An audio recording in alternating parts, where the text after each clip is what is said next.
আমরা বর্তমানে অবস্থান করছি আসাদ গেটের একটি পাম্পে। এখানে কিন্তু বেশ কয়েকটি পাম্প রয়েছে, তবে এই একটি মাত্র পাম্পে কিন্তু আজ সকাল থেকেই পেট্রোল এবং ডিজেল দেওয়া হচ্ছে, সেই পাশে অকটেনও দেওয়া হচ্ছে। এই পাম্পে কিন্তু আমরা আজকে শুক্রবার সাপ্তাহিক ছুটির দিনেও দেখতে পাচ্ছি আমার পেছনে কিন্তু লম্বা কিন্তু যানবাহনের সারি তৈরি হয়ে গিয়েছে। আসাদ গেট থেকে শুরু করে মোহাম্মদপুর পর্যন্ত এই সিরিয়ালটি চলমান রয়েছে। বাইকাররা থেকে শুরু করে এখানে কিন্তু গাড়ি, ট্রাক সব যানবাহনেরই কিন্তু এখানে সিরিয়াল দেখা যাচ্ছে। বেশ সকাল থেকে কিন্তু এখানে মানুষরা এসে তারা তেলের জন্য এখানে সিরিয়াল ধরছেন। এই মুহূর্তে আমরা কিছু যানবাহন চালকদের সাথে কথা বলতে চাই। আসলে তেলের জন্য কেমন ভোগান্তিতে আছেন? তেলের জন্য তো অনেক ভোগান্তি হচ্ছে, যেমন এই লাইনে অনেক লাইনে দাঁড়ায় থাকতেছি।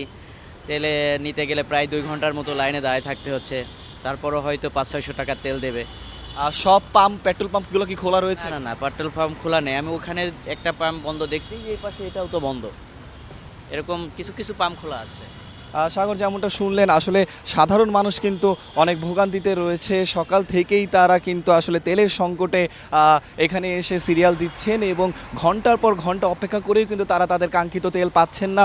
তারা তাদের ফিরে যাচ্ছেন। বিভিন্ন পেট্রোল পাম্পে কিন্তু নোটিশ ঝুলিয়ে দেওয়া হয়েছে, বিভিন্ন পেট্রোল পাম্পে নোটিশ ঝুলিয়ে দেওয়া হচ্ছে যে পেট্রোল নেই, অকটেন নেই। তবে রাজধানীর যে সকল পেট্রোল পাম্প রয়েছে সেগুলো কিন্তু মনিটরিং করার মাধ্যমে কিন্তু সরকারিভাবে বলা হচ্ছে সব পেট্রোল পাম্পেই পেট্রোল অকটেল পৌঁছানো হচ্ছে। তবে আসলে সাধারণ মানুষ কেন পাচ্ছে না, এটি কিন্তু তাদের প্রশ্ন।